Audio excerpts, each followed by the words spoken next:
please announce who, if you have anybody in the room with you, and Suzanne, you're on mute right now, I think.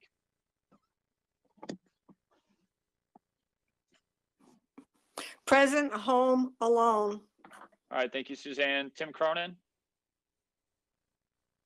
Present, home, alone. Thank you, Tim. Audrey Klein? I'm present in my car alone. Thank you. Luke Freudenberg? Present, remote location alone. Okay, great. And just for the record, I know that Dave Senecal said he was not available this evening. Sarah, are you on the call this evening? Yes, I am. I was going to try to do it on the computer, but I was just trying to get that stuff printed out that came today, so I didn't. Okay. I decided to do it on the phone. Okay. Okay. I just wanted to make sure you're there. So Sarah, are you at home and are you alone? Yes, to both questions. Okay. All right. Thank you very much. So all 5 members present, regular members present, Mr. Chairman. Hey, thank you, Matt. I'll just read the script real quickly, summarize it. But as chair of the Zoning Board of Adjustment, due to the COVID-19 coronavirus crisis, and in accordance with Governor Chris Sununu's Executive Order number 12, pursuant to Executive Order 2020-04, this board is authorized to meet electronically. Please note that there is no physical location to observe and listen to this meeting, which was authorized pursuant to the governor's emergency order. However, in accordance with the emergency order, this is to confirm that 1, we are providing access to this meeting by telephone with additional access by video and/or other electronic means. We are currently utilizing a GoToMeeting platform for this electronic meeting. All members of the board have the ability to communicate with each other through the GoToMeeting platform, and the public has the ability to listen and, if necessary, participate in this meeting through dialing the following number: 1-786-535-3211, followed by the audio access code 313-282-701, or by video follow the directions on the Town of Wolfeboro website posted on the homepage under Virtual Town Meeting login information. We previously gave notice to the public on how to access the meeting using GoToMeeting, and instructions are provided on the town website on the Virtual Town Meeting login page.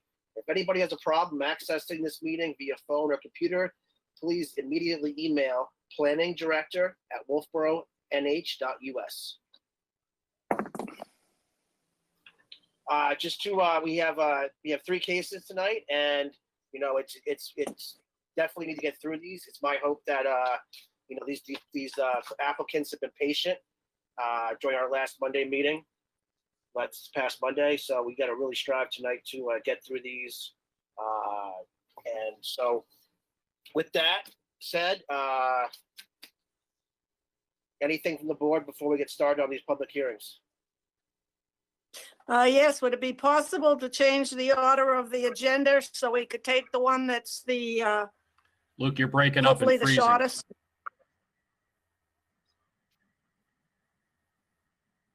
Tim, we're actually having an issue. I at least am having an issue with your camera actually in audio.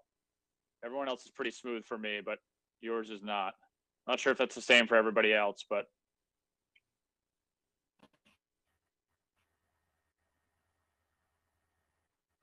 It seems that Tim is having the issue right now. Okay. Suzanne, I didn't mean to interrupt. I just wanted to respond to Tim's there. Okay. I'd like to suggest to the board that we adjust the agenda so that we could do. Wife would tell you I have many.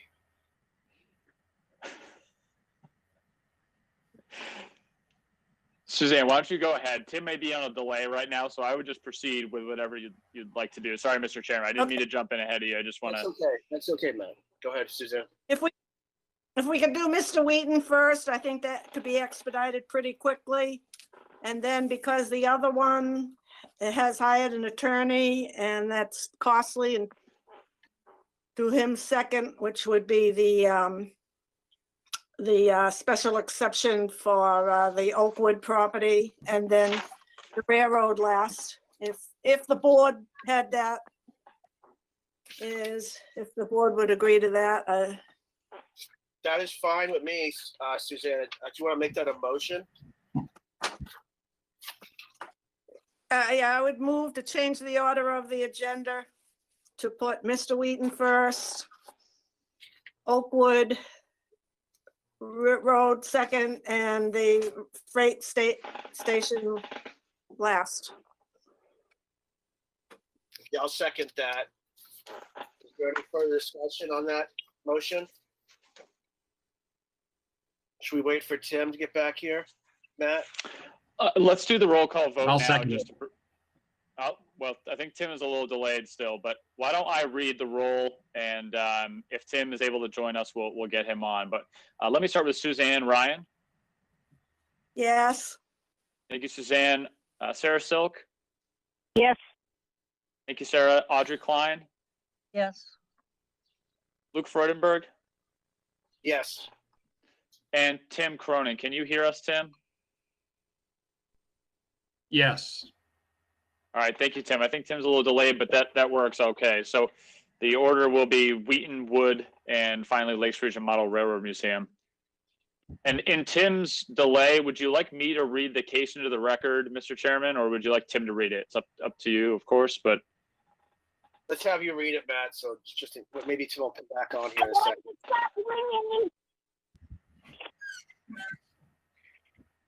Not sure what that was. So I'll read the first case into the record. The first case this evening is tax map 17119. This is case 12 EW20. The applicant is Mark G. Wheaton Revocable Trust, and the agent is Paid Stockman. This is a public hearing for an equitable waiver pursuant to RSA 674-33A. And this is under Article 175-80A2, the side setback for the residential district, within the residential district of the Wolfeboro Planning and Zoning Ordinance. And this is to permit a further encroachment beyond that initially approved by the zoning board at its October 7th, 2019 meeting. This property is located at 102 Old Key Waiting Point Road. Obviously, the board members did visit the site as part of a prior application, but this is an equitable waiver in front of you this evening. I believe the applicant's agent is present.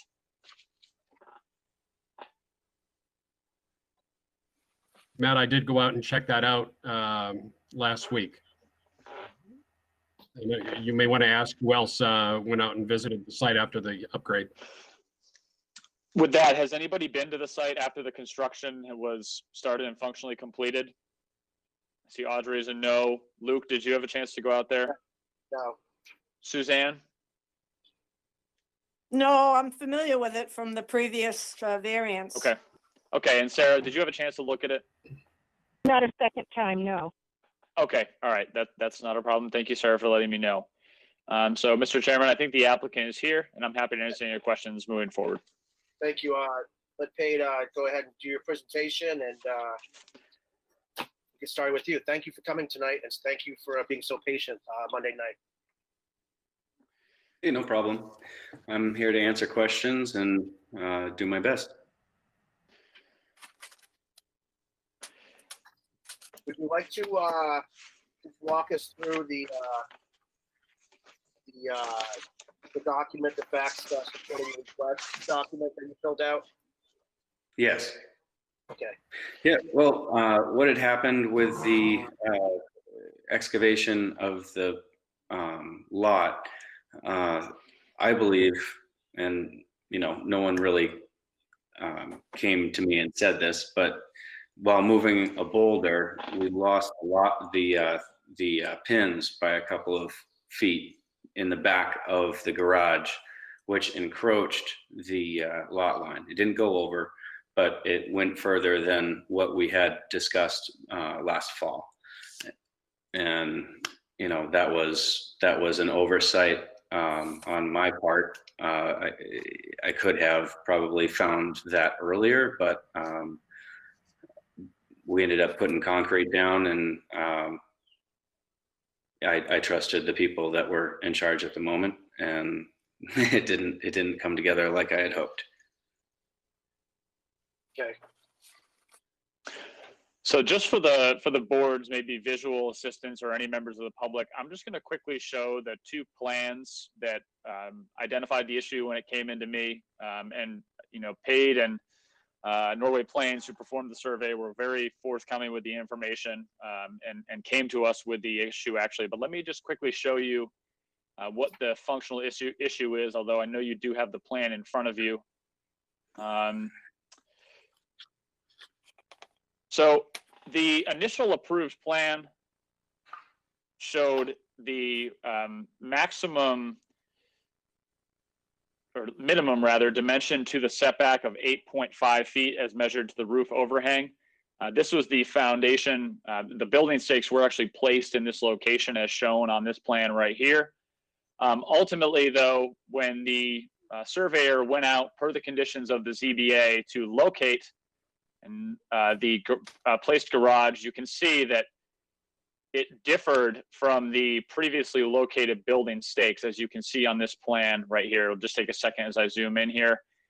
And what resulted was a minimum dimension of 6.2 feet on the rear corner and 7.4 feet on the front corner to from the roof overhang to the property line. So again, this, it was based on a building staking, but ultimately the as-built survey revealed this discrepancy as shown here. Thank you, Matt. Okay. Hey, Can I anything make else a you quick want? comment? Absolutely. I would just like to point out that this just goes to show the importance of condition number 7 on that original Wheaton application that says that we need to have a certified and licensed land surveyor find those dimensions.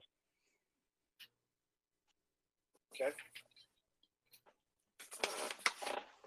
A board member, any other board members that In a have questions, perfect world, comments for Paid? Go ahead, Audrey.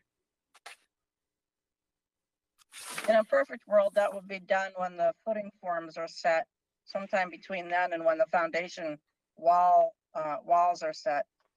Know whether that can ever be a condition of an approval, but that's the time to take a look at it. So Audrey, if I could just quickly respond to that, we do recognize that that was really the timing issue. So we are modifying our conditions moving forward for staking based on what happened here. We didn't have the exact correct language in there.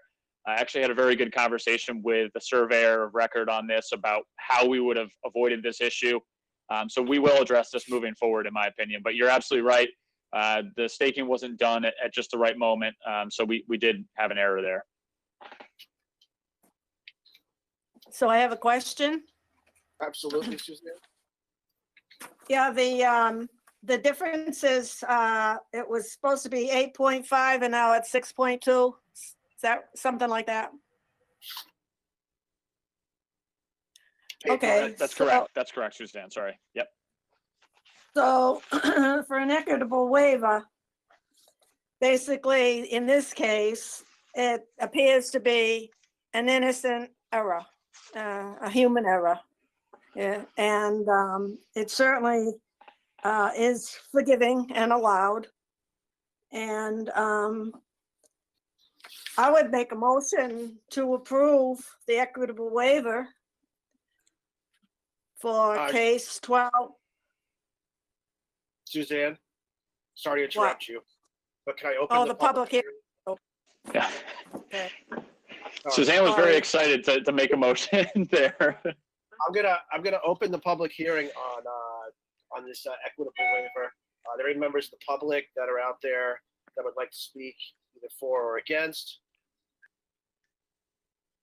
Seeing none, I'm going to close the public hearing. Board members, Suzanne, would like to make a motion now? I Yeah. just want to mention Okay. that I believe, correct me if I'm wrong, but the adjacent lot is not buildable. Is that correct? That's correct. It's a common lot, I believe, if my recollection serves me correctly. Yes, that's correct. So It's an that open helps a space lot with subdivision. not- And Matt, with I'd not like- having any impact on I would like to- anybody else, and I think that kind of saves this case just based on that. Tim? And going out to see this, the way it was put together and the building that was done was perfect. It looks really good for the neighborhood. They did a really nice job. Thank you. I work with really nice people. You just got to have them measure the dimensions next time. Yep, well, I'm just so, I'm just kidding. I'm just kidding. Noted. Oh, I'm wasting I'd your like to go time. back. Go ahead, try to make, Suzanne. try to make the motion, and note that this was a human error, good faith error. And they came forward and trying to rectify it by this equitable waiver. And the measurements were 8.5 and is now 6.2 for a setback. And that we approve case 12 EW 20, tax map 171019 for Mr. Wheaton at, what's the address? Old Keewaydon Point, 102 Old Keewaydon Point. 102. 102. Yeah, 102 Old Keewaydon Point Road, Wolfeboro. Thank you, Suzanne. A motion's been made. Is there a second? I'll second it. I'll second it. Okay. Is there any further discussion on the motion? Seeing none, all those in favor, Matt, if you want to do the roll call? Sure. Suzanne, Yes, Sarah, Yes. Audrey, Yes, Tim, Yes. and Luke. Yes. Okay, thank you. It's a unanimous 5-0 vote to approve. Thank you, Paige. Thank you for your time. Thank you for your patience. Thank you for Thank bringing you. us before the. Have a great evening. Thank you. Tim, since you're back, would you like to read the next case? Which one are we going to do next, Wood or the railroad? We're gonna do Wood. Okay. Next application is tax map 259-34, case number 13-SE-20. Applicant Arthur T. and Margot Wood. Public hearing for a special exemption under Article 6, Section 175, Section 43A 10 of the Wolfeboro Planning and Zoning Ordinance to redevelop and vertically expand an existing garage and an attached bunk room collectively called the garage. This property is located at 72 Oakwood Road. I made a visit to there last week. And Matt, if you could call out the rest of the folks to see who showed up. Suzanne, did you have an opportunity to visit the site? yes, Thank you, Sarah. Yes. Audrey, yes, thank you, Tim. You said you did. Yes. And Luke. Yep. Yes. Okay. All right. Thank you. Okay, if we have from Donahoe Tucker and Mr. Bolt, would you like to do your presentation? Thank you, Mr. Chairman. For the record, my name is Chris Bolt of Donahue Tucker Chandela in Meredith. And we appreciate your motion, Ms. Ryan, to rearrange the deck chairs very much. I represent the Woods. This property is at 72 Oakwood Road, and we are asking for the special exception that your zoning ordinance allows for this kind of construction. And just as a brief reminder, a special exception is a different creature than the variances that you're normally having to deal with. It is something that your zoning ordinance says is a permitted use if certain specific conditions, criteria are laid out. A variance is something that is not allowed by your zoning ordinance, but the statute sets out the parameters for the relief that you are, as the constitutional safety valve, to operate in specific circumstances. So it's a lower level of concern is the way I pitch it when I'm teaching the courses for OEP and NHMA. We have a request to change what is there that is blatantly non-conforming. It is smack dab on the line. And Matt, I believe you have Exhibit A that you can pull up for the existing conditions plans. And while he's getting that, and we can blow that up, yes, thank you. The property was owned for many decades, actually, by the Kellaway family. My clients purchased it from the Kellaway family back about 5 years ago. The area that Matt is highlighting now in yellow is the area of nonconformity for that existing structure. We have the 20-foot setback going smack through the middle of the existing garage, and just about all of that existing carport structure that is now some bunk room, 2x4 bunks for the kids of the family. It is definitely one where it doesn't, we don't have a clear record of when the carport was put in, although we know it is more than 10 years ago. The records that Matt and I discovered clearly show that something is there at late as 2006.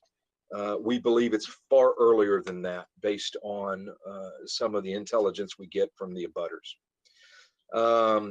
Bottom line, we are removing that which is that non-conforming. And Matt, if you would put up Exhibit B, which is the proposed conditions plan. And if you can keep the existing conditions plan nearby.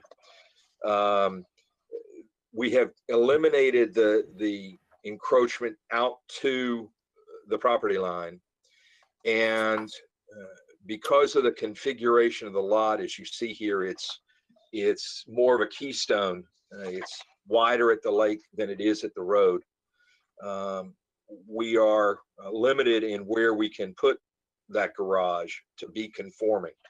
So we have moved it from literally either inches our side of the line or possibly really inches the other side of the line to so that we are 11.5 feet away. That still does leave 9.5 feet within the setback. What we are showing in Exhibit C, Matt, that is the floor plan of the garage. And this first page was modified this afternoon based on conversations Matt and I had starting early this morning. And the only thing that is different is the area, and it doesn't mean no good to draw on my screen to show you. Yes, Matt, thank you. That area there is the modification. We, in essence, have moved the door that is to the stairwell from being closer to those stairs. So it's down and immediately across from the heated enclosed breezeway that is part of the structure. And thereby we comply with the intention of your zoning ordinance that the habitable space be connected. It was always intended for the rec room to be heated and the breezeway to be heated, but originally we had the door from the breezeway opening into immediately the garage, so you would come around a short wall that's basically in the same location as those two dashed lines at the base of the stairs, and come into a door between those two dashed lines and the stairs themselves. So we've made this modification after conversation with Matt. The intention is to have, and Matt, if you can show the second page of the original exhibit, thank you. This is the second floor plan of that garage, and the dashed line to the upper third, upper quarter of the page is where the setback line cuts through the building. And so that's where the 9.5 some odd feet is non-conforming. And were we to eliminate the headroom, for want of a better phrase, the next pages give the layout of the roof lines. The next one, Matt, well, that shows it also. If we did not have the dormer on the left-hand side of the page, we would not need to be in front of you. But it made sense with where the stairs were coming up to have that be the structural element.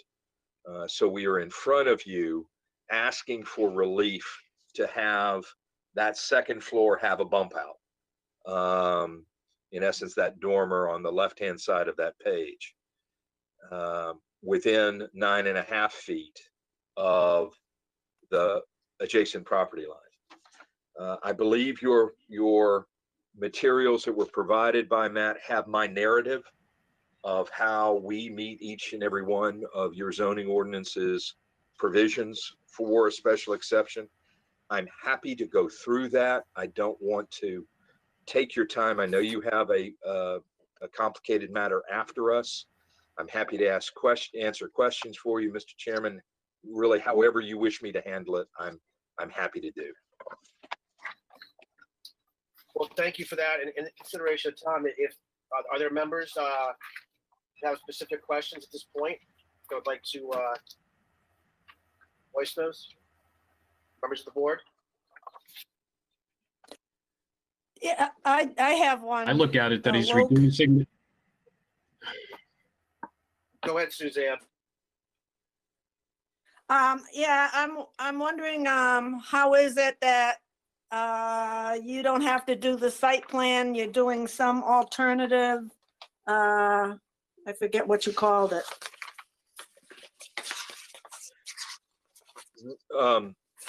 You're not, If I you're understand not your going to question, the planning board?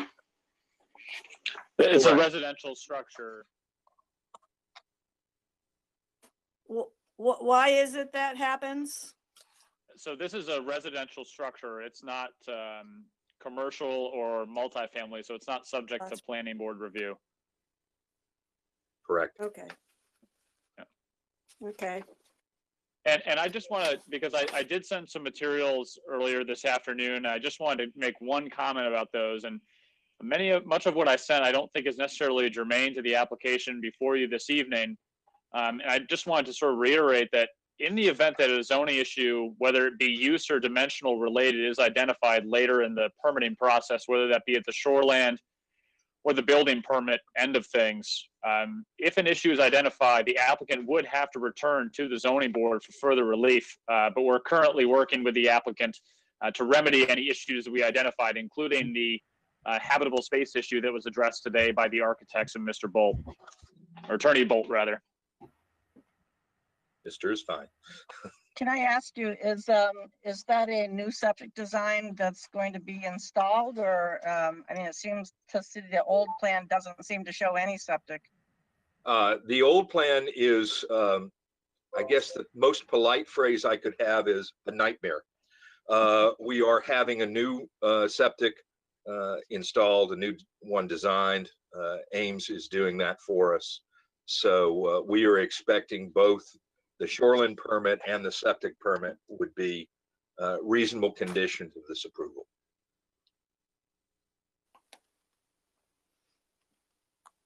And question, Go ahead.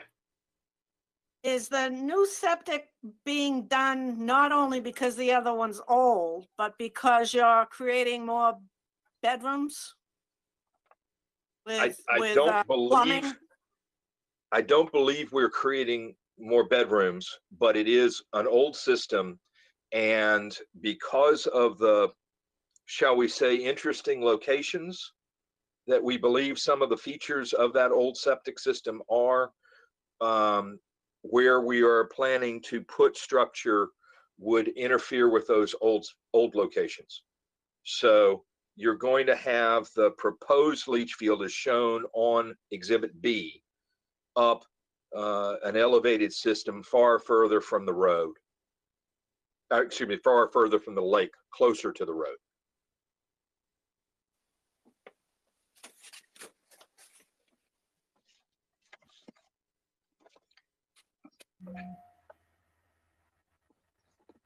Any other questions for the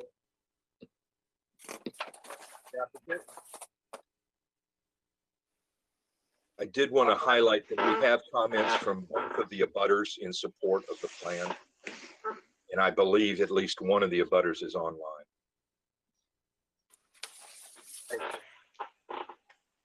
I'll go ahead and open the public hearing. If there's any members of the public that wish to speak to this, now's your opportunity.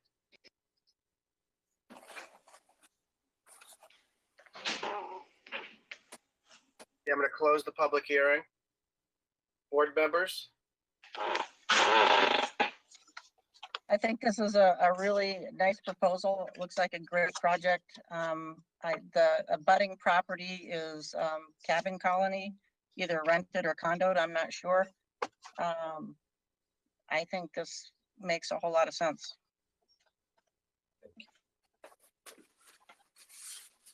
We want to quickly Well, go I'm, through. pro- Go I'm, ahead, Suzanne. I'm probably the one, I'm probably the one that had the most difficulty with it. But the responses that we've gotten clarifies a lot. And I know that if there's any future permits needed, they'll go through the proper process. So I don't have a problem with approving it if we're at that point.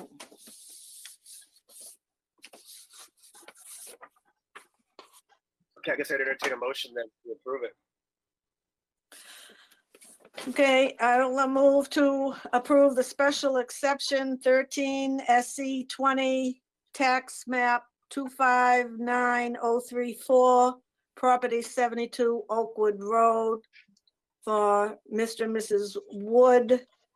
And that would be for a special exception for the 9.5 foot setback. Is that what that number was? For the garage with a second story on it. Yeah, go ahead. And Okay, go ahead.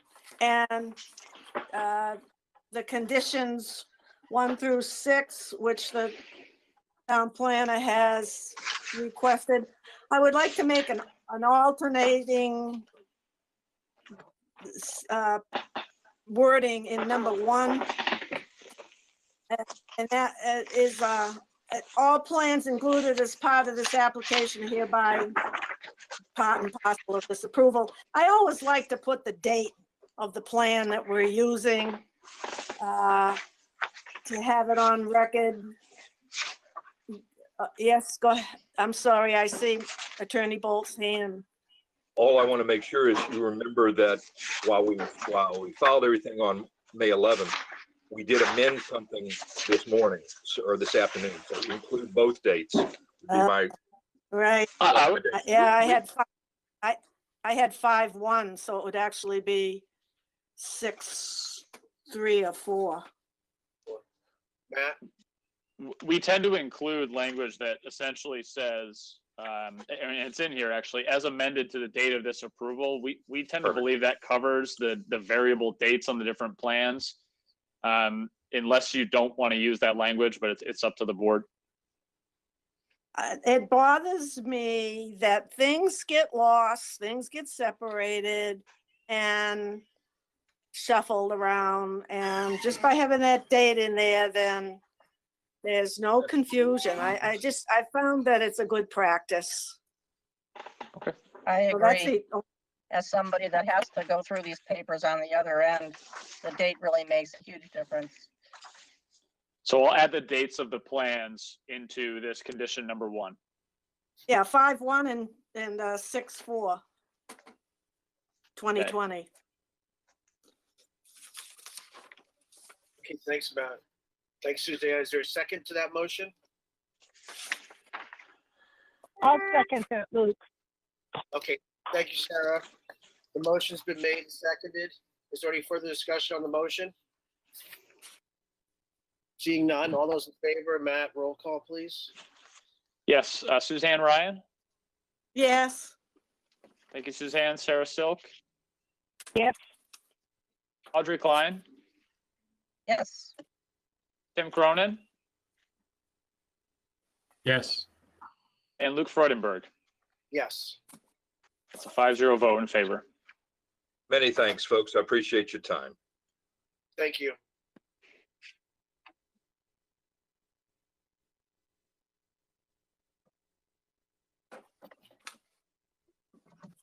Okay, and finally tonight we have, if Tim wants to read it, we have the model railroad.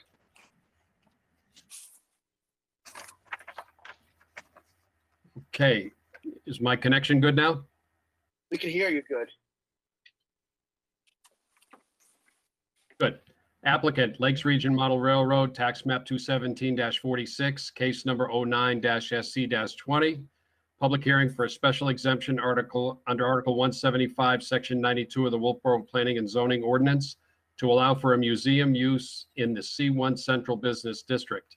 This property is located at 61 Railroad Avenue.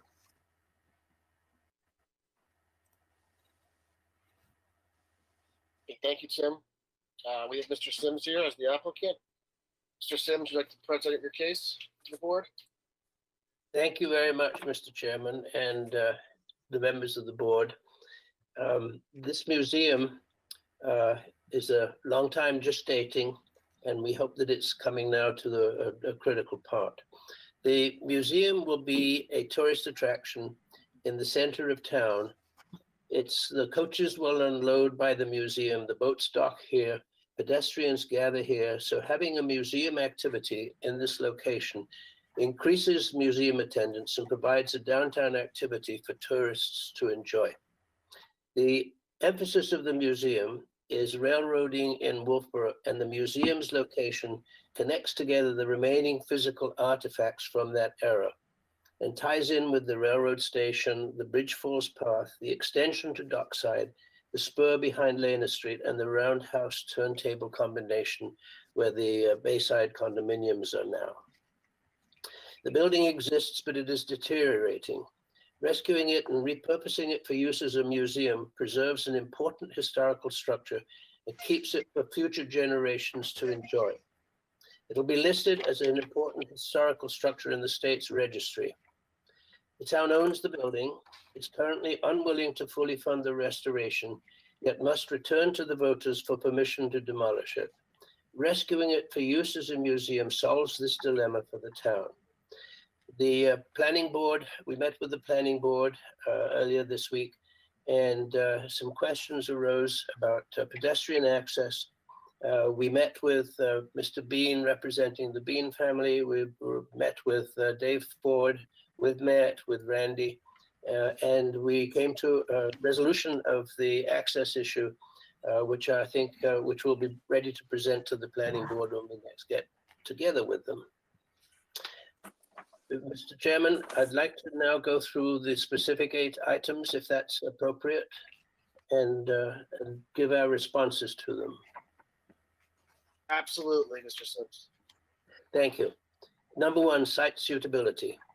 The building already exists. The only change to the footprint we will be making is the addition of an external handicapped accessible ramp at the west end of the building, an ADA requirement. At the east end of the building, we will be removing a low deck, which is not original, and adding a parking place and an enclosure for the air conditioning, heat exchangers, and a trash barrel. The site is level and is not in a floodplain, and is readily accessible from Bridge Falls Path. Item 2 is the immediate neighborhood impact.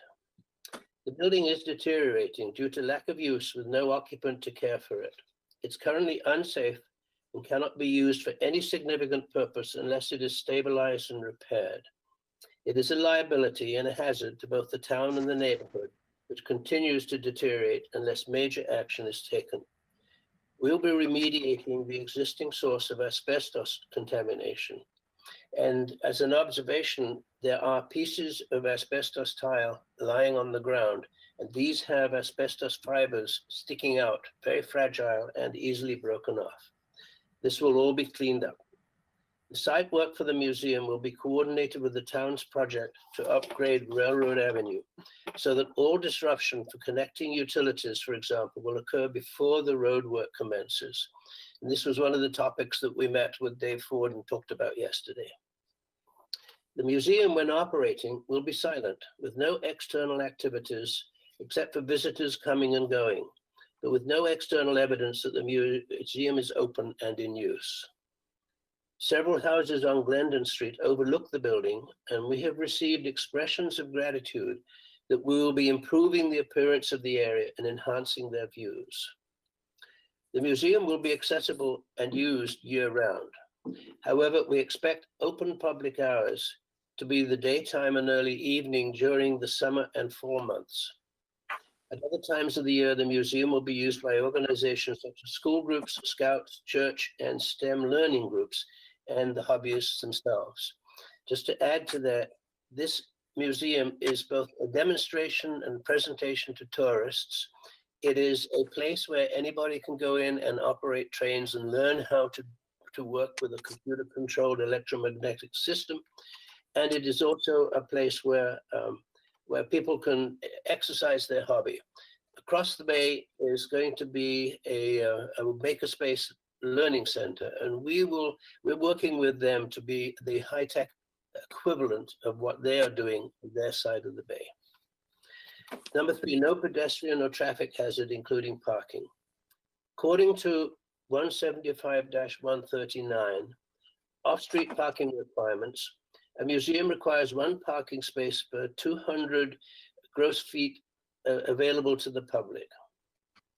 The requirement for this museum is 2.5 parking spaces if hallways and bathroom are excluded, or 4 parking spaces if hallways and bathroom are included.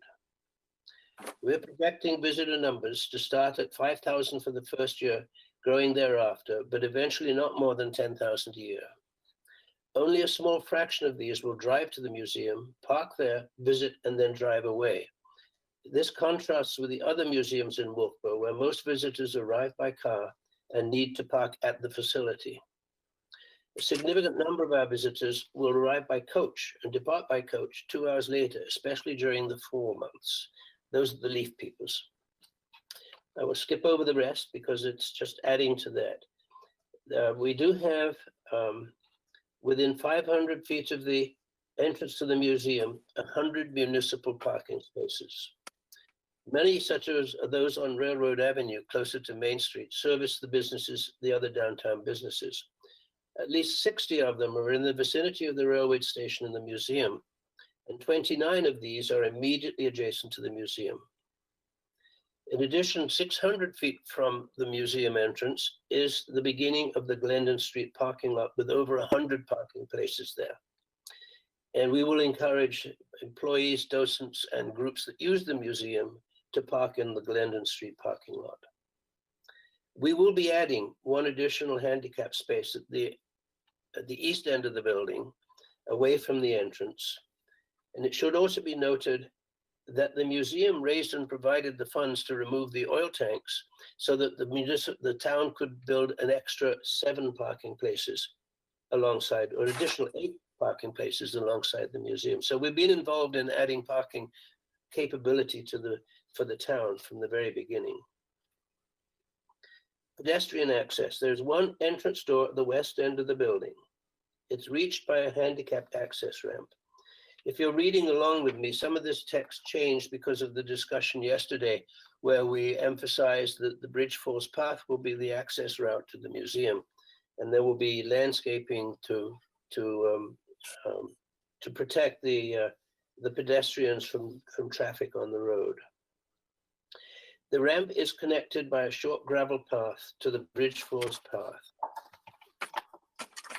In approaching from downtown, visitors will use the same Bridge Falls Path to access the museum. During winter, snow will be cleared from the ramp and from the short gravel paths, but it's not a difficult task and one must be done by employees to access the building anyway.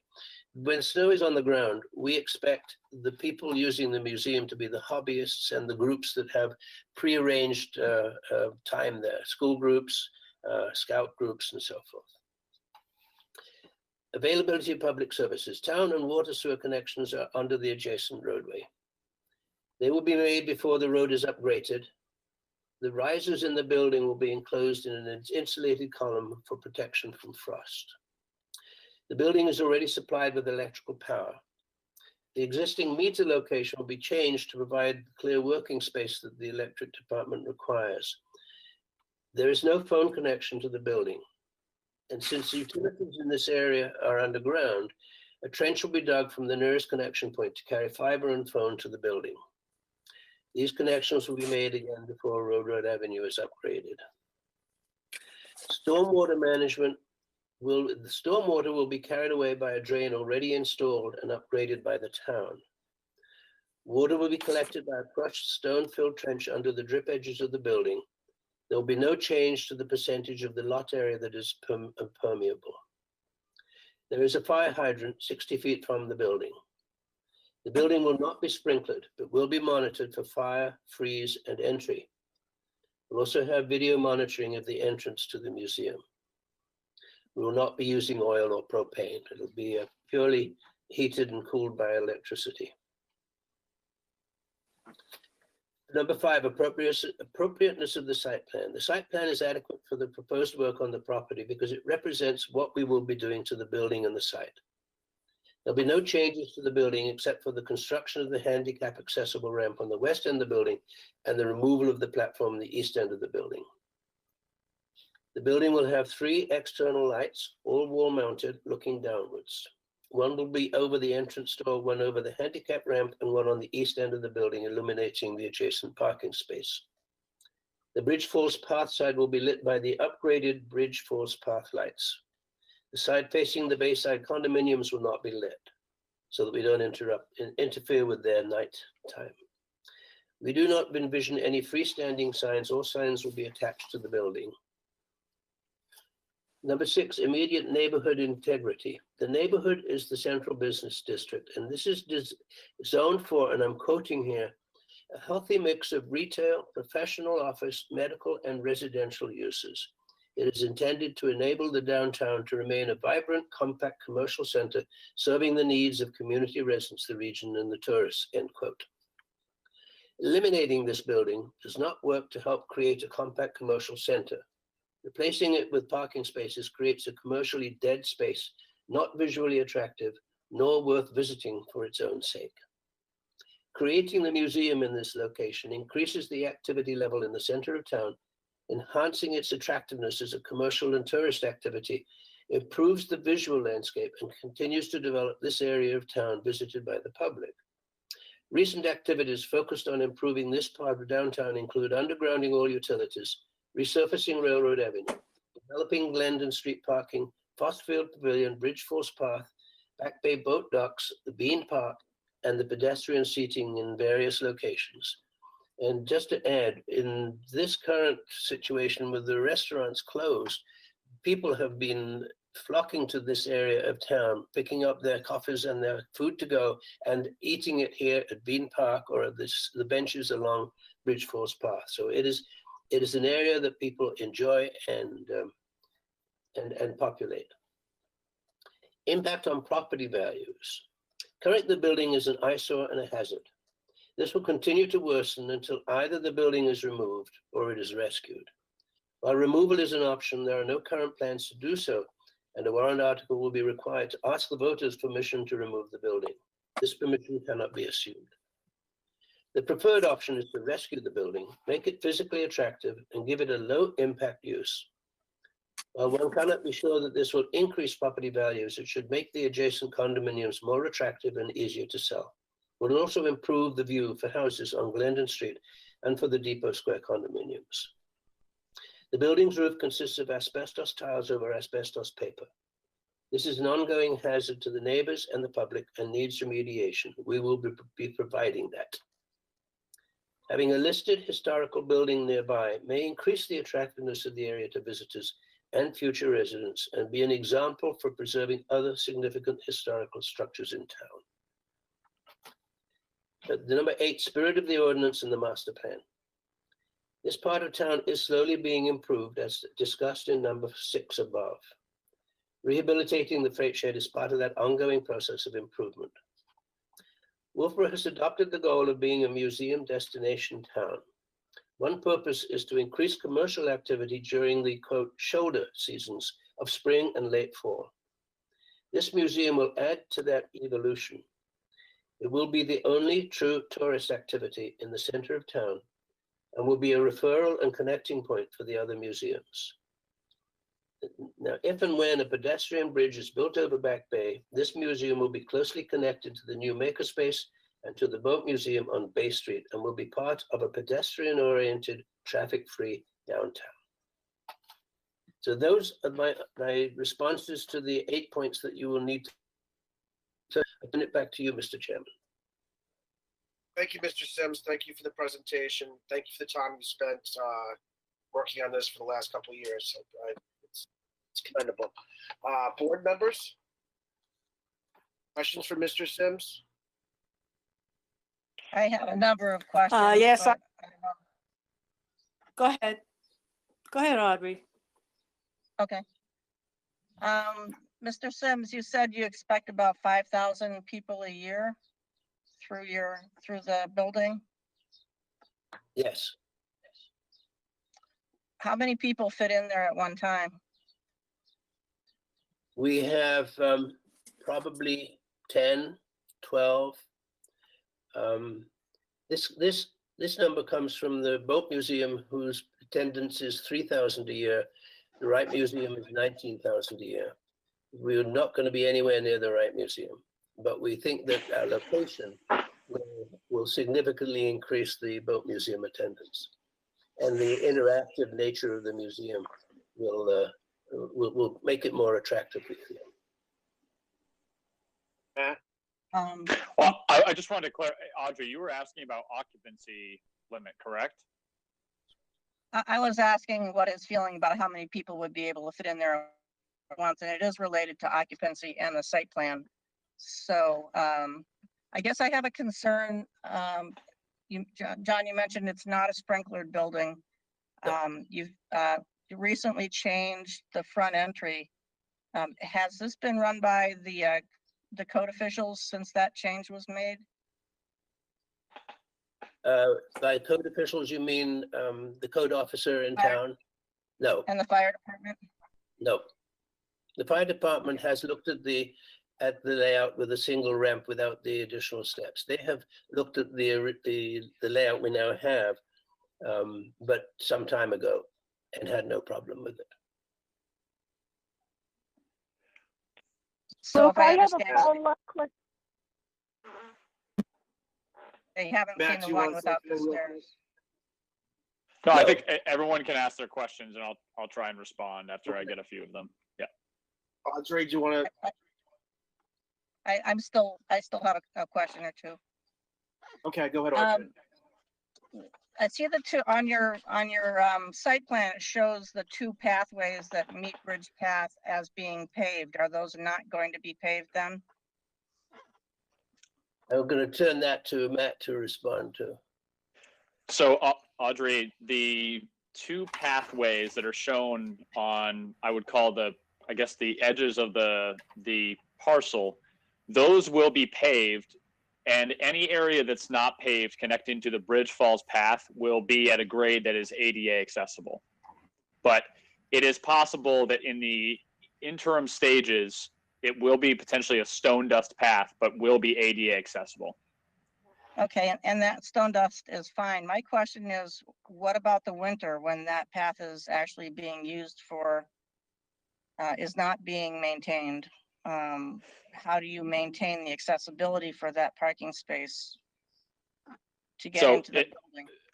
It's a great question, and I assumed that this question would come up, and frankly, our long-term plan is to seek approval to have the Bridge Falls path potentially paved for a portion there to ensure that it's easy to do.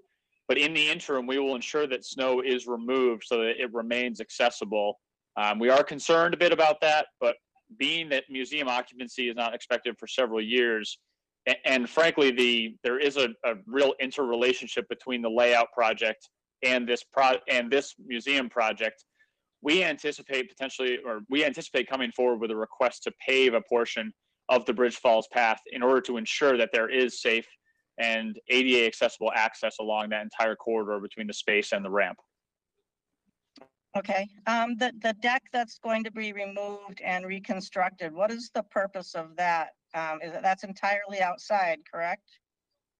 I'm sorry, what is going to be The, removed? the deck that's Oh. facing Bridge Falls Path, it says to be removed and reconstructed. Yes, that is What the is the- loading dock. And it is deteriorated and it'll be removed so that we can get to the foundations, restore the foundations of the building. And then we will rebuild it back to the way it originally was. So it'll be reconstructed to be the way it was back in 1872. And what is the purpose of that deck going to be? Oh, the deck represents the load. It's an integral part of the freight shed functionality. And LCHUP is, and the restoration, the rehabilitation of the building is to maintain its functional appearance. Without that loading dock, it is no longer a freight shed. And so we need it there for that purpose. Okay, Audrey, will people be? Yep. I assumed you were going to ask that next question. Will people be on that deck area, correct? That is the function of the question? Well, with a railing? That's half of it. There's another piece. Okay, sorry. Go ahead. Go ahead. Making sure that the, Brandon, do you want to I jump in? was wondering whether it was, Okay, people will not be sorry, what? allowed on that section of the deck to begin with. There is at the entrance, if you could go back to the map, Matthew. I will.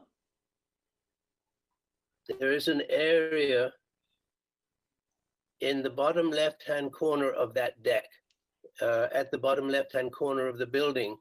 That section is enclosed by a fence.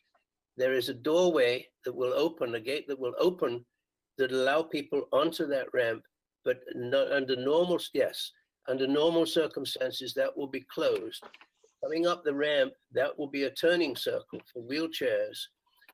But the public access to the rest of the loading dock will not be allowed. I mean, if they're going to climb up the 44 inches to get onto it, but that will not be allowed. My question was leading to why was not the ADA ramp put alongside the building? You've explained that because it's part of the historic renovation that be to stay the way it is. And my purpose for that was because the location of the ADA parking spot doesn't meet the language of the code where it is. So unless there's some constraints, which I see there probably, there are several, that's not a really good location for it with regard to the entrance of the building on the other side. So I just wanted to bring that up because I'm concerned that there might be some code changes both for occupancy and ADA things that may change your site plan down the road. But we're only looking at the special exception for the use. But having said that, in letter E, it does talk about the site and appropriateness, and that's as far as I really want to go with the site plan, is those two comments. And Audrey, if I could quickly comment on that, that was, as you heard at the planning board meeting, that was the very crux of their concerns and our concerns about the ADA access ramp. Quite frankly, I had sent John an email questioning whether the ramp could be moved to an alternative location because it didn't seem that the proposed access that went to the planning board at least was safe for pedestrians. Additionally, because it was in very close proximity to the proposed Railroad Avenue layout. When we met down there on site, we did make some modifications based on that conversation, but ultimately Mr. Sims did convince us that number one, a parking space would not be safe on that other side of the building because it would have to back out into the Railroad Avenue corridor, and B, that a ramp was not possible on either the, I guess it would be the northern side of the building, nor on the eastern side of the building as proposed. So we were convinced that the proposed ramp location was the least constrained option presented. May I add a couple of comments to that? We looked at many different ways of designing and locating the handicap ramp. That has taken us quite a bit of time to get here. Building it on the north end of the building means that you would then have to travel down the dock, the loading dock, to get to the entrance door. Relocating the entrance door is not acceptable to LCHIP or to the Secretary of the Interior standards.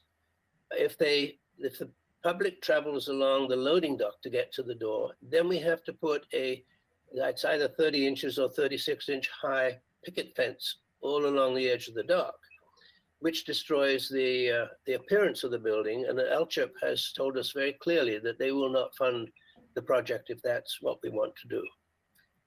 We thought about a second entrance at the other end of the building, at the northern end of the building, but for other reasons that did not work.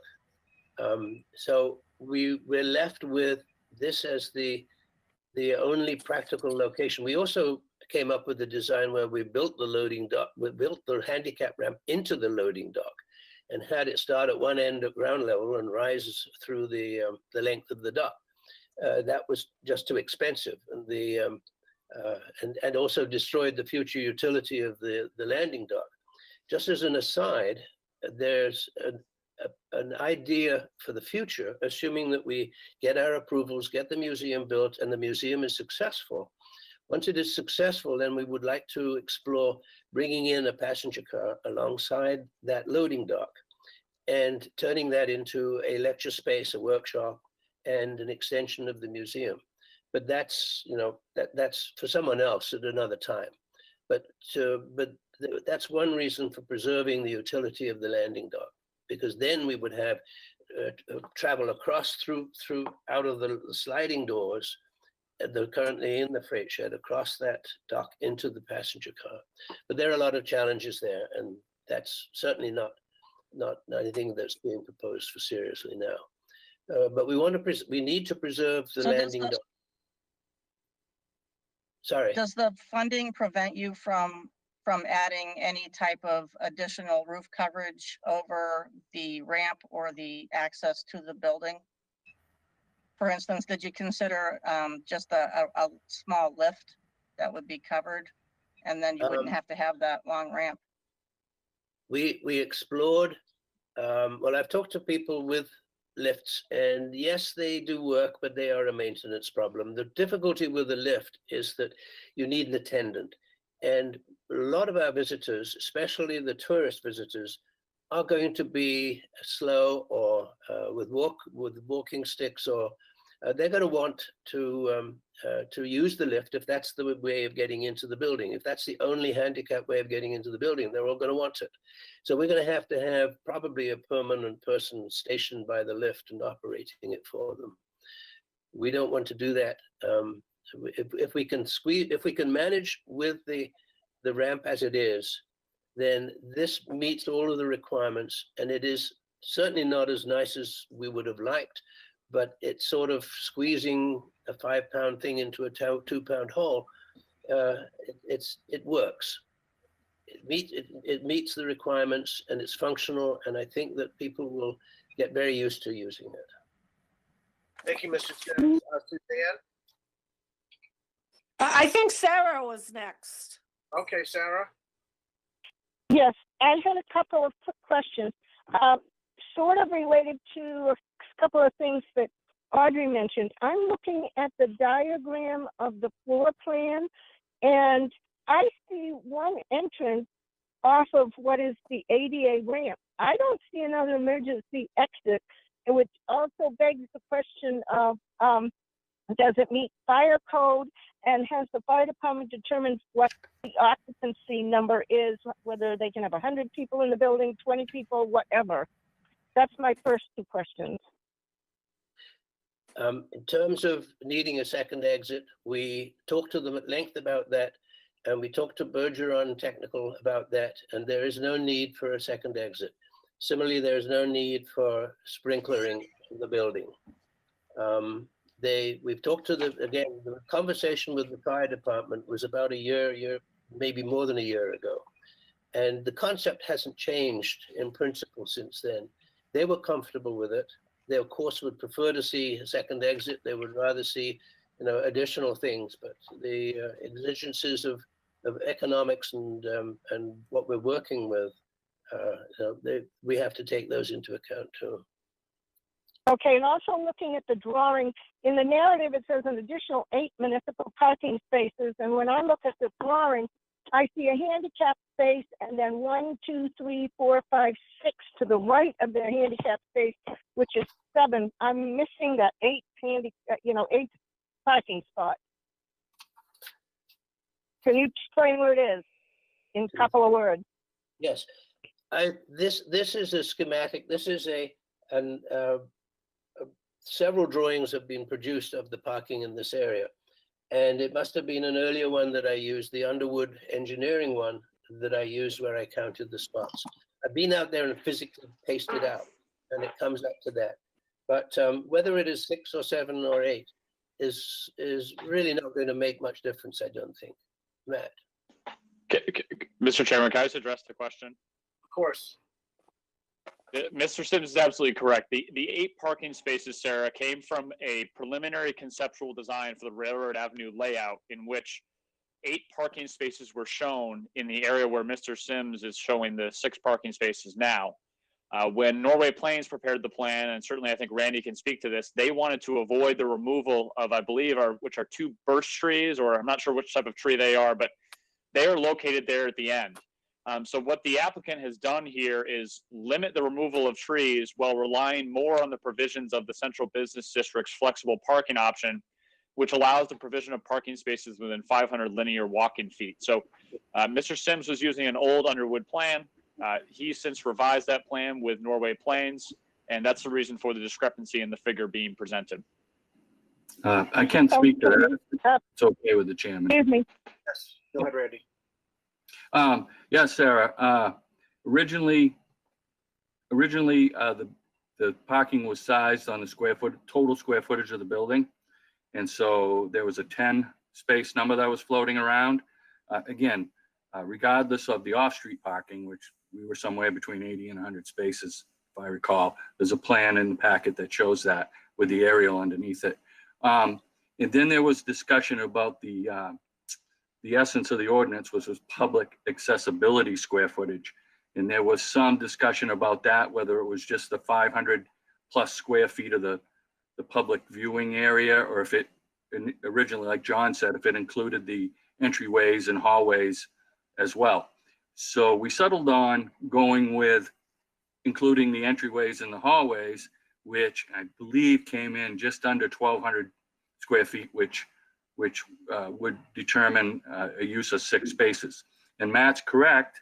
The preliminary Underwood plans kind of show the birch trees and the poplar trees in that area that showed as a tree line on that end of the parking lot to be nuked or removed out as part of the overall parking plan.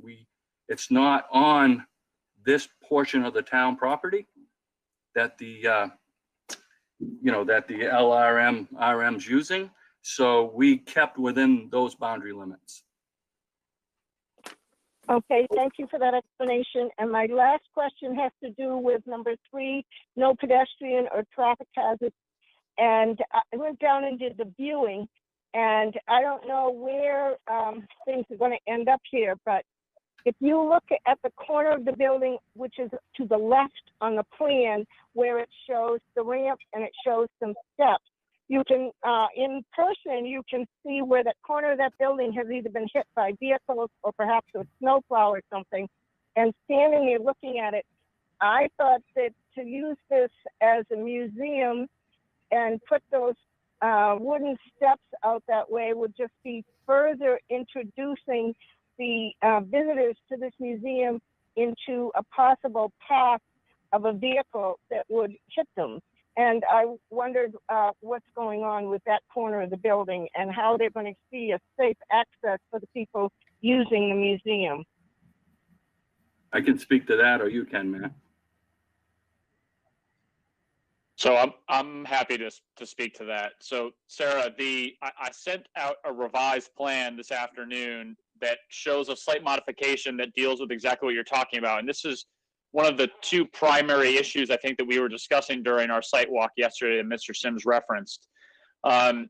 the proposed stairs not only were close to the proposed traveled way for Railroad Avenue that will be laid out, but also potentially even encroached upon that traveled way, creating a significant safety issue. So the adjustment is to actually remove the staircase in full and also make some modifications to the proposed ADA accessible ramp. Sarah, I know that you can't see, but I do want to just show the rest of the members that are on the call that this is the, and I think the highlights may be a bit slow for you, but this is the edge of pavement, and please do correct me if I'm wrong here, Randy, at all. Initially, there were a set of stairs that extended out here, and we're very close to that proposed edge of pavement area. Pedestrians would have come down and been immediately faced with traffic moving in this direction. Therefore, that was removed. Now we have only this ramp concept. The ramp exits in this area right here. It'll enter this paved, and I know I'm drawing a terrible picture here, but it'll enter this paved path right here. There'll be some landscaping installed in this area, and I'm going to now clear my drawing so I don't muddle this too much. There'll be some proposed landscaping in this area right here as part of the layout project to create a buffer between the traveled way and pedestrians. And as Mr. Sims referenced, the proposed pedestrian flow will really be in two primary directions. It will be both walkers from the downtown area that will be using the Bridge Falls path, and I'll just show you that real quick. So the Bridge Falls path is right here. There'll be pedestrians walking here using this entrance. And there'll also be pedestrians using not only the parking spaces associated with the museum, but also the Bridge Falls path in the other direction that will be coming in this direction and also entering right here. But to address really the crux of your question, Sarah, we feel that adequate separation has been created between the pedestrian access to the building and the proposed traveled way for Railroad Avenue. That was really the primary issue that needed to be addressed after the planning board hearing on Tuesday evening. Okay, I thought I went to my computer and I checked my emails for everything that you had sent today. So, and I printed them all out. So I don't know what happened with that drawing. If I was supposed to have a new one.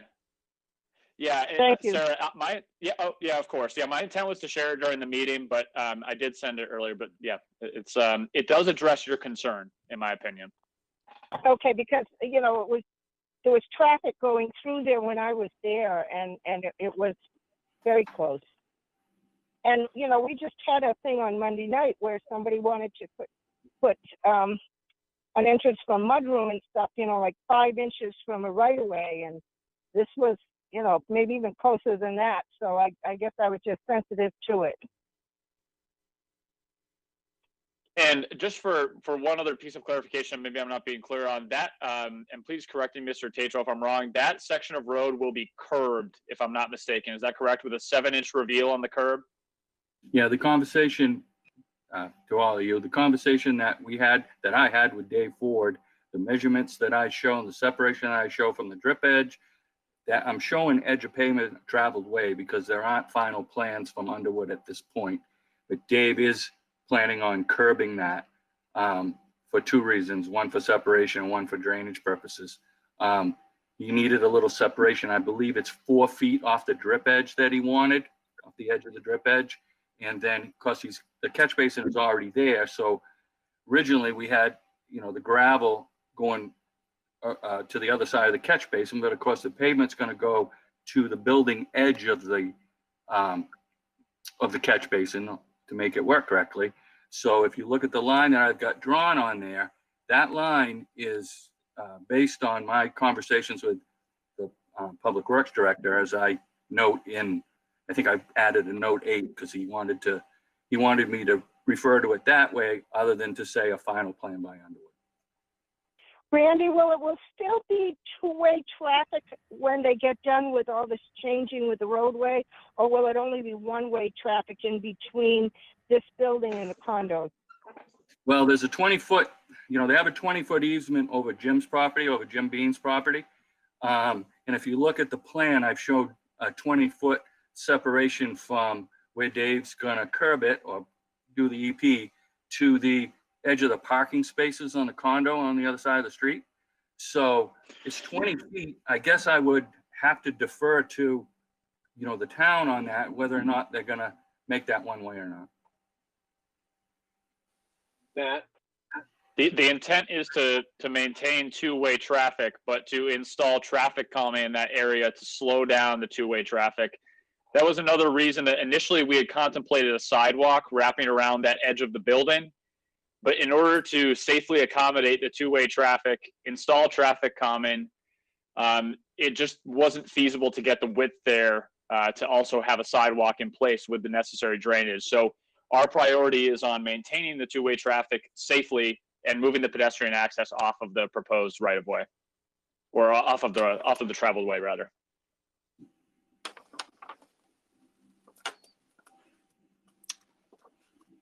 Matt, Luke, Suzanne here.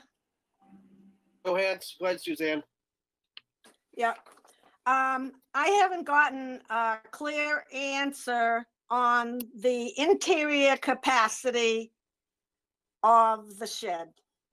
I have a measurement here of 1,920 square feet. I don't know, and that's stated as the interior dimension. And then of course, when you look at the interior plan, there's a big kind of a, I don't know what you would call it, kind of a snake shaped kind of pattern that's going to take up the center of the building. So my concern is we don't have a letter from the fire department. We don't have anything in writing from the fire department. I am not pleased with the fact that it's being stated that there isn't an emergency exit needed. I just cannot believe that they're saying that. They get the choice to say what kind of fire suppression will go there. Is there a letter, Mr. Sims, that talks about this? No, there was a conversation with the TRC that took place maybe 9 months ago. And it was, these issues were raised. So we took them to Sean Bergeron at Bergeron Technical, and he ran them through his computer and came to the conclusion that the code does not require a second exit, and that the public access areas are as shown. I understand that that we go to the fire department and TRC after getting the approvals from you and from the planning board, and that they then will apply their rules, and that we will need to meet them. We have talked to them at length, and we feel that we believe that the designs meet their requirements. They have not signed off on yet because we don't have the approvals from you two boards. And there's no point in getting approvals from them until you have approved the use.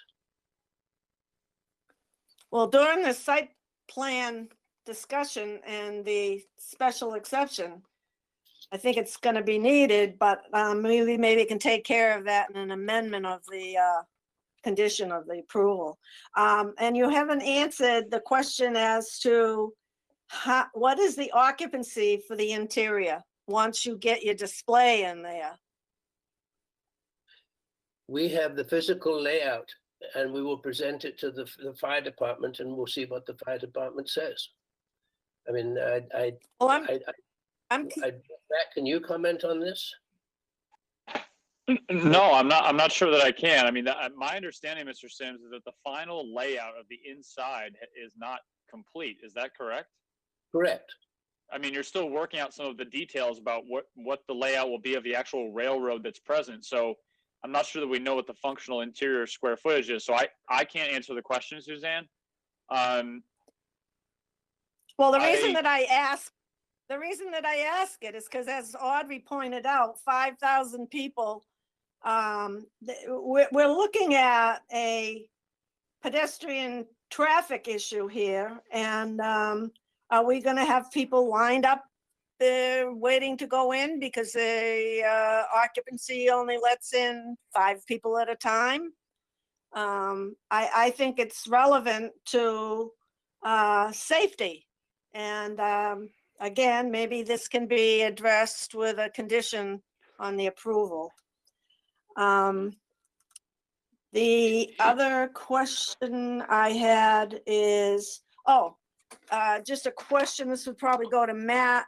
I see in the note at the top of this site improvement plan, which is not a survey, note number 4, it says minimum lot requirements, commercial frontage. Do we need a frontage requirement? I think what Norway Plains tends to do is put the base zoning requirements, but obviously this is an existing lot of record, so it's not totally applicable here. That would be my answer. I'm not sure if that's what Norway Plains would say, but that's typically what I see on plans, just the base zoning information, although it may not be relevant to the application. And That's do we exactly- need Sorry. it requires a 5-foot setback for front, back, and side? Is that applicable?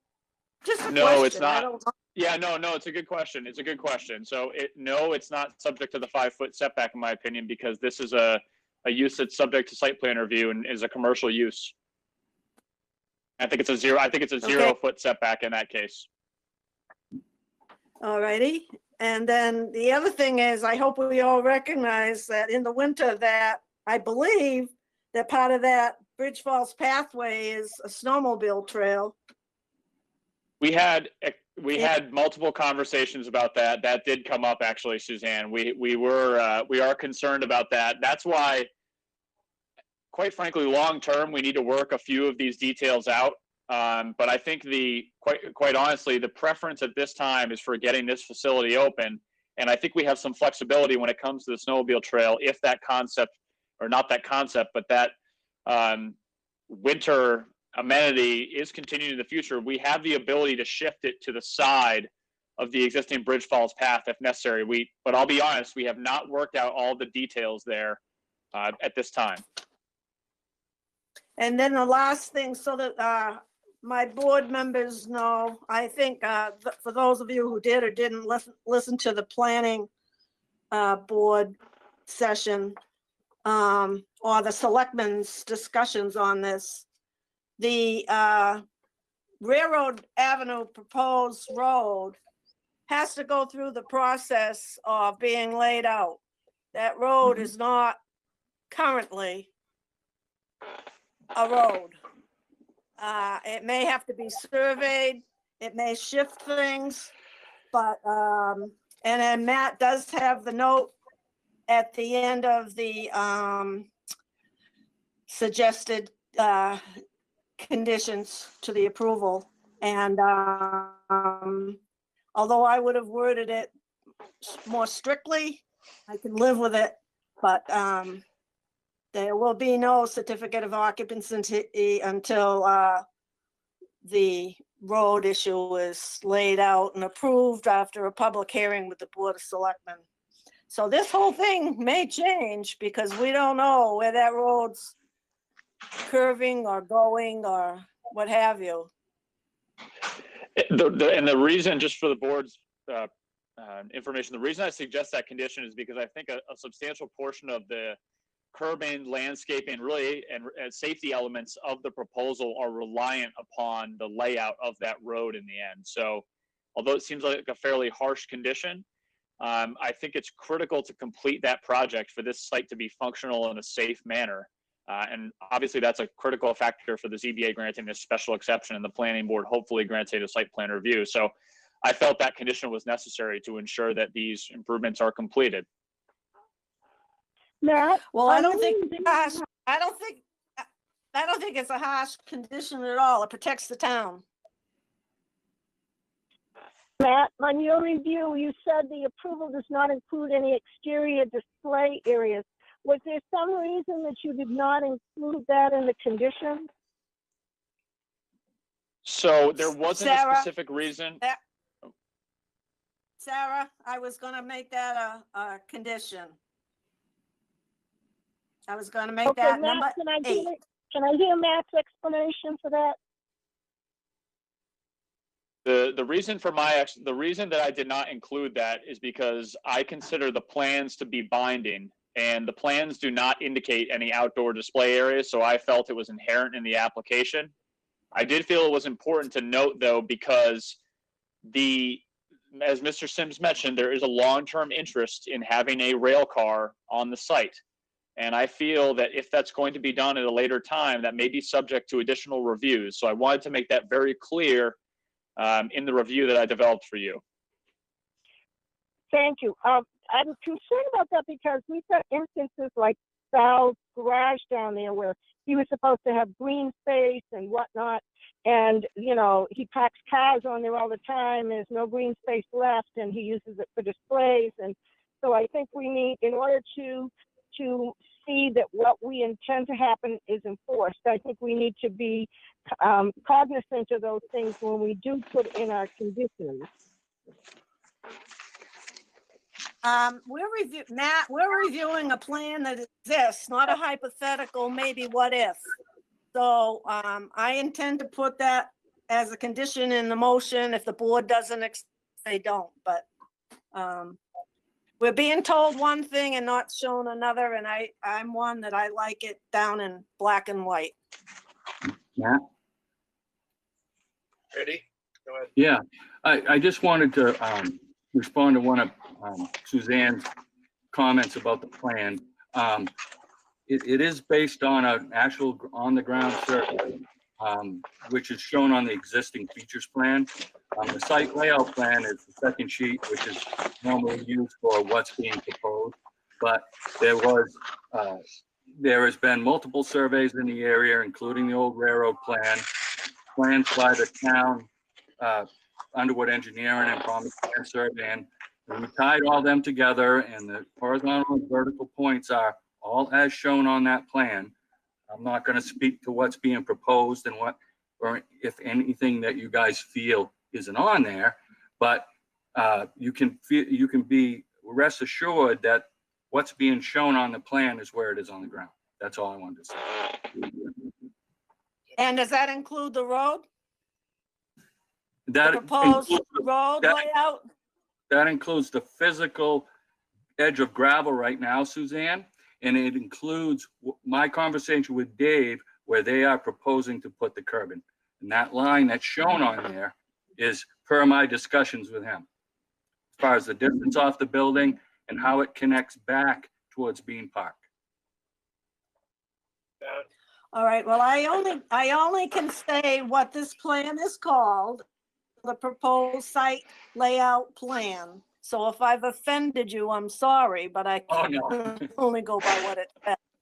Yeah, no, again, we try to do an existing features plan that just shows what's out there as the first plan. And then Jim, myself, whoever, the next plan is what's being proposed, and any, engineering details after that, Suzanne. So there isn't always a survey stamp on the proposed. It's just on the existing features because the proposed aren't there yet. So that's normally the way it's done. So no, I don't take any offense at all. Matt, did you have something? I was just going to comment and sort of agree with Suzanne that, Randy has done an existing survey, existing feature survey, but Suzanne, to your point, when the railroad ave layout is completed, we will have to survey the final right-of-way, and that has not been done. So the proposed pavement edge, as shown on Randy's plan, will not necessarily reflect the surveyed edge of pavement that will be done as part of the road layout. I'm not saying it will be different, but it could be, because we do actually have to have the surveyors out there to do the design.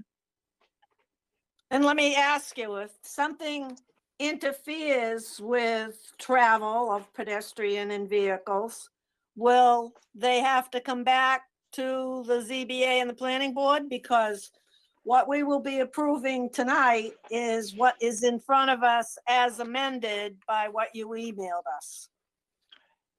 Yes, to answer your question, if there's a modification required as part of some deficiency that's identified later in the process, if it's a spatial modification, it would be subject to further review.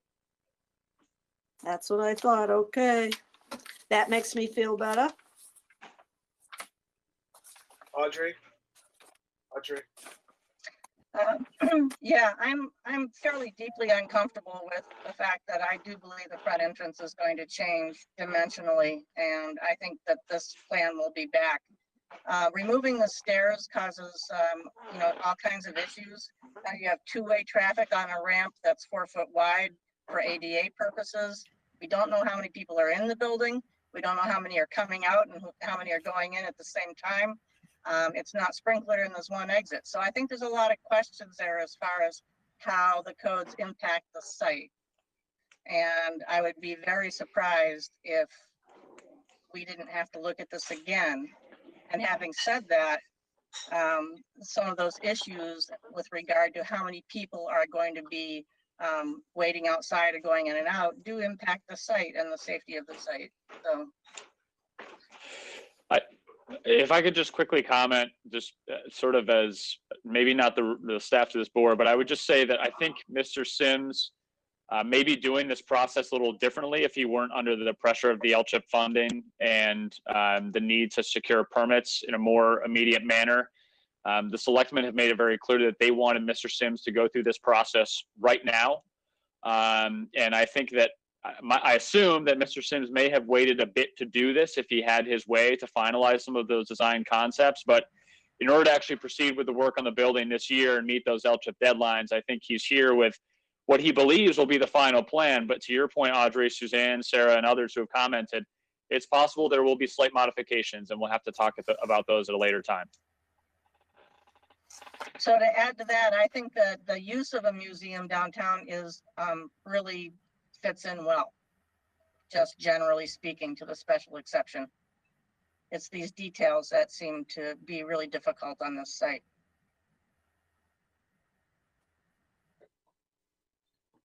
Thank you, Audrey. Matt, I don't quite agree with what your whole last statement was, but I don't see it happening that way, but we can let that go.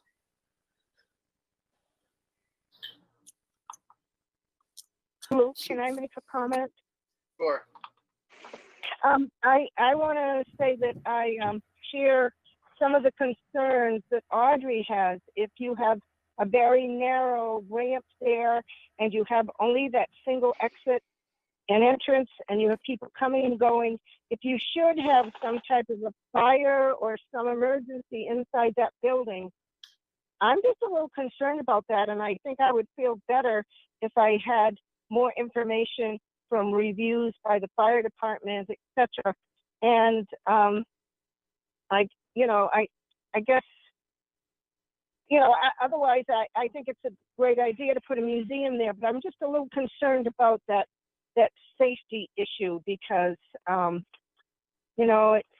people come in and come out, and if there's some, what happens if there's some kind of a fire that's near that one single door?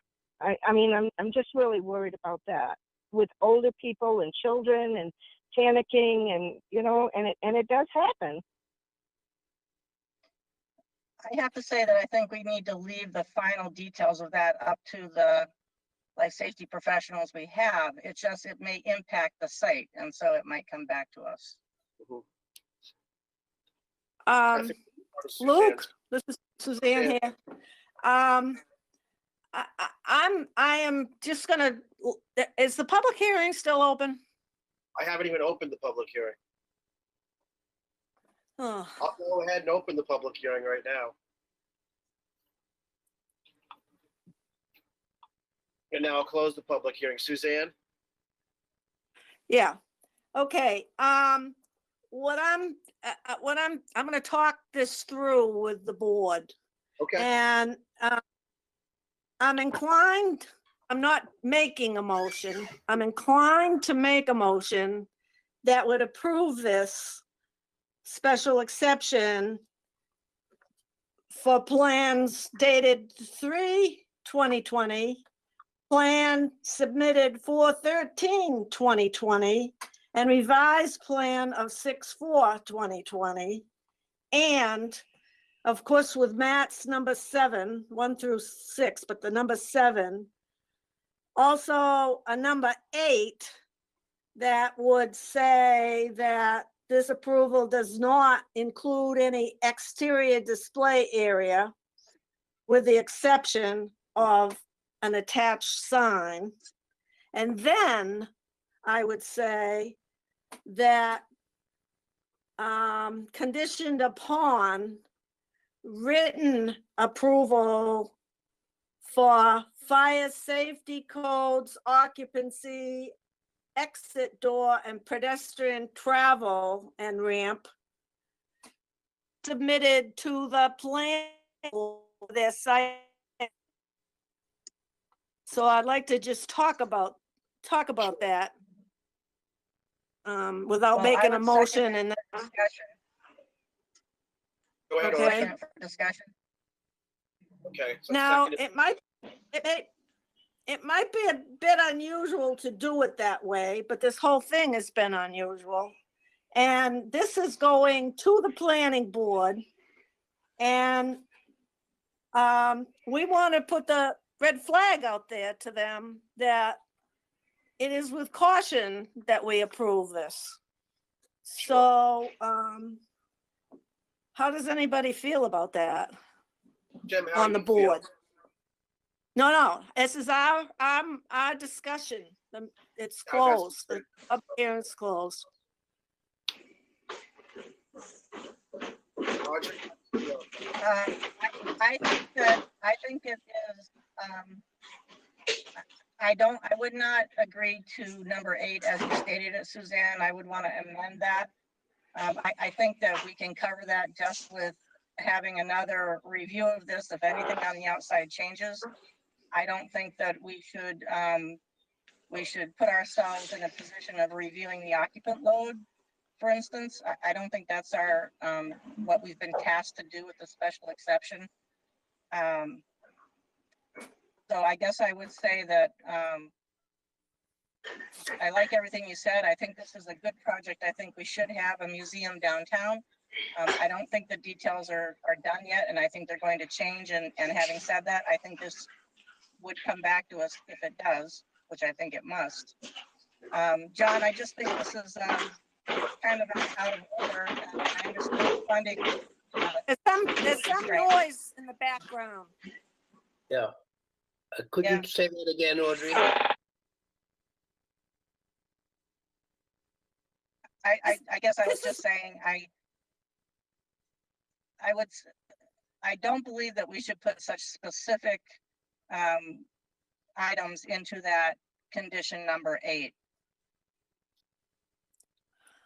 Audrey, it's stated in the literature that there'll be no external evidence, but that's not on the, that's not on the plan or in any other documentation.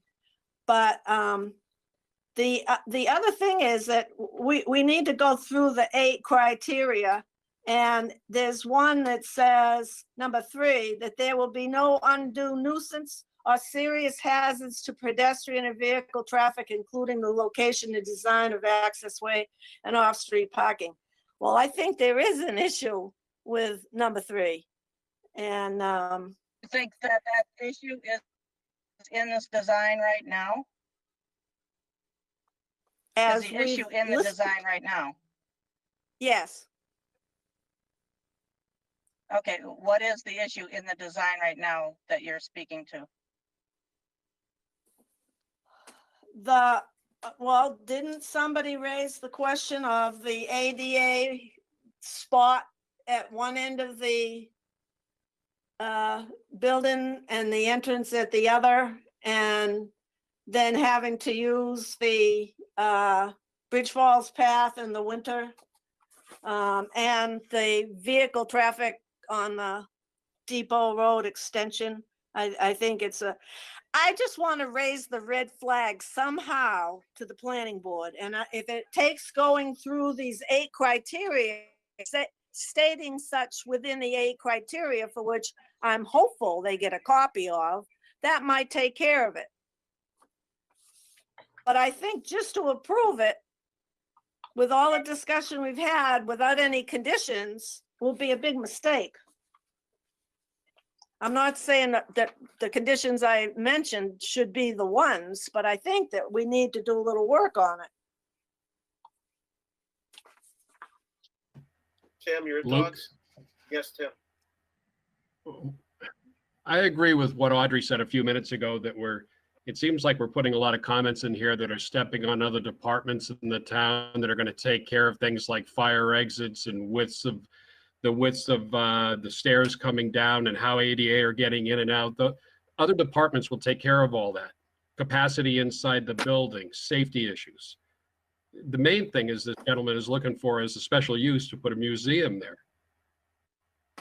And I just think we're stepping on his toes too much. If I In an area that I may, don't think read we section 170, should be dancing it. read section 175, 127. The Board of Adjustments may, in appropriate cases and subject to appropriate conditions and safeguards, such as, but not limited to, site plan review by the planning board, control of outside display of safeguards. Let's see, I lost my place. Control of outside display of merchandise, hours of operation and duration of use. Grant permits for the following uses of special exception. And then we go through our eight items. So we certainly are within our purview about looking at this in some detail. I'm not trying to say no to this. I'm trying to say heads up, people, because there's some issues with it. I think my point, Suzanne, is if we see issues with it and we don't have something specific that we want them to do in order to condition, then our conditions are conditions. They're, we don't know what the solution to the ADA approach will be. We can't just say we don't like it. I mean, if we're going to say we don't like these 5 things, then we need to deny the application until we get something we like. I think that if we have an issue that we want to change and make a specific condition, like no outside merchandise or no outside merchandise, we can say that. But we can't say, well, we don't like the narrowness of the ramp, but we're not suggesting how they can fix it so that we'll like it. That's not really helpful to them or to the process. Audrey, can we just say for the number 8 condition, no exterior display areas? Are you happy with that? That's what I was mostly concerned with. I'm just looking for input here. Oh yeah, absolutely. Well, that's what I said. Matt? A question for Audrey. Would it be inappropriate, in your opinion, Audrey, to add a condition that says specifically that the proposed use shall be compliant with all building and life safety codes? I mean, I know that's inherent. We could say that, but I have to say, isn't it already have to be? Yes, I'm just saying if Suzanne's objective is to call out an issue that she's concerned about, I totally agree with you, Audrey, and I don't think it's the planning board's authority to step in and ensure that either. But if the objective is to say life safety building, we have concerns, I think there's no harm in adding the condition, recognizing that it's required under law anyway. Suzanne, are you okay with that? And I think we can do that. It's unfortunate there's not enough time to get this more finalized plan to TRC so that these specific questions can get nailed down before it goes to the planning board and before it comes here. When it did go through the TRC some 9 or a month or a year ago, there wasn't enough specifics for the departments to actually apply anything. I just want to clarify, the project went through TRC in February, I believe, as well, or January, one of the 2 months.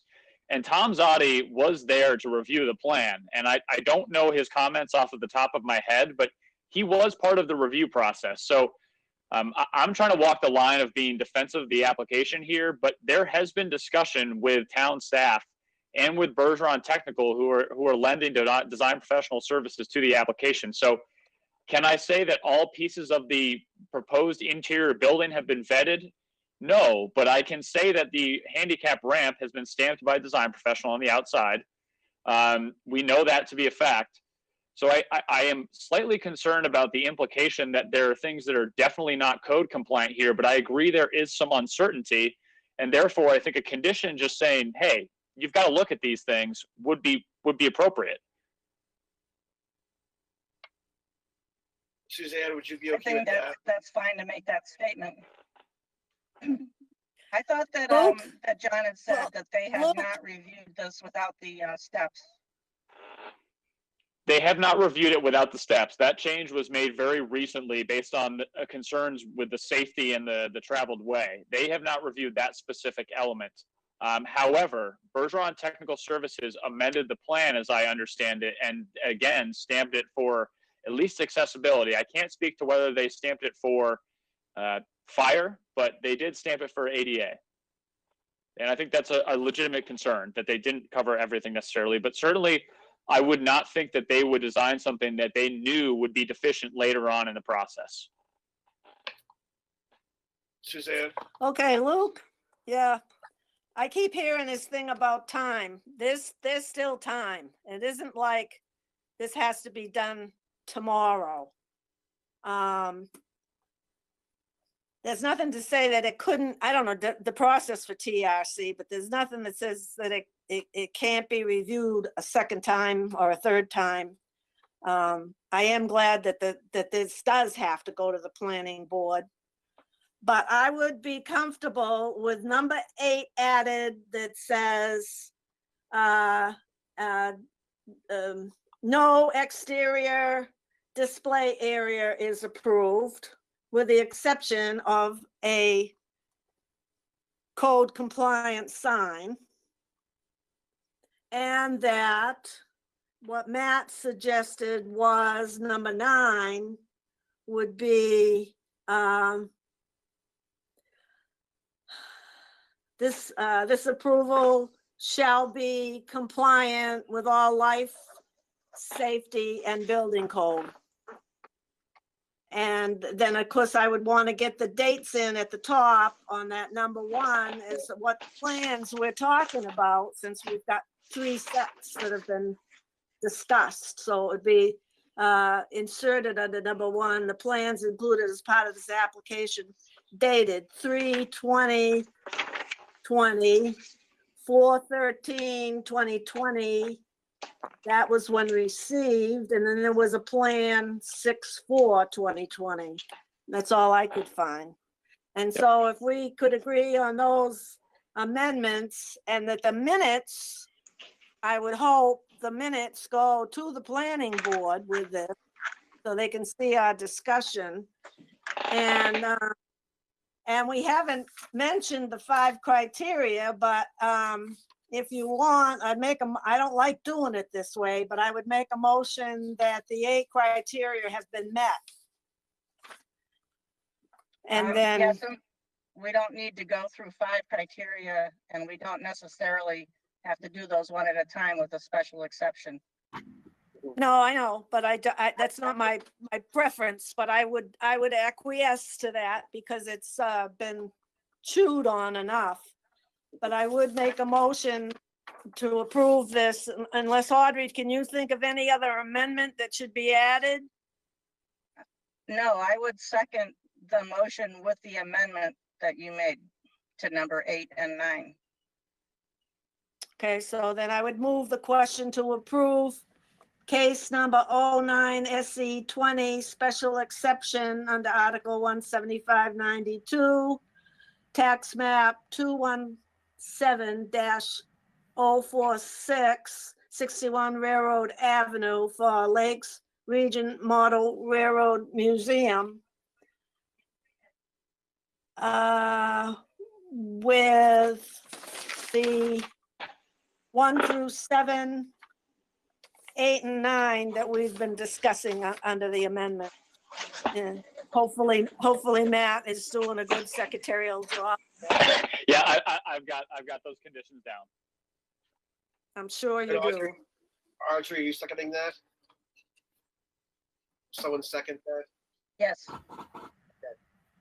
Yes. Okay, motion made, seconded. Is there any further discussion on the motion? Seeing none, all those in favor, Matt? Roll call. Suzanne Ryan. Yes, Thank you, Suzanne. Sarah Silk. Yes, Matt. Thank you, Sarah. Audrey Klein. Yes. Thank you. Tim Cronin. Yes. Thank you, Tim. And Luke Freudenberg. Yes. Okay, the motion passes unanimously. The case is approved. Thank you, Mr. Sims. Thanks, Thank Randy. you. Thank you, Luke, and thank you, board, and thank you, Randy, and thank you, Matt, for getting us through this to the next step. Appreciate it very much. Good night. Thanks for your time. Matt, is there anything else on our Thank you. agenda for tonight? No, I just want to thank you for your patience. I know that's not the easiest application, and I know that I'm somewhat involved, so I thank you for you allowing me to participate and explain a few things. But I have nothing else for the agenda. Okay. Does anyone else have any other comments or questions or anything else that we didn't talk about tonight? Okay. No one Make a else motion to has any- adjourn. Was that Sarah? I was just gonna say, if no one has anything else, I was gonna make the motion to adjourn, but Tim beat me, so I'll second it. Okay. Motion made, seconded. Any further discussion? Thank you, Sarah. Seeing no discussion, all those in favor, Tim, Aye. Suzanne, aye. Sarah, Yes. Audrey, Yes. and myself, yes. Thank you, guys. Appreciate your time. Thank you, Matt. Thank you, everyone. Have a good night. Enjoy yourself.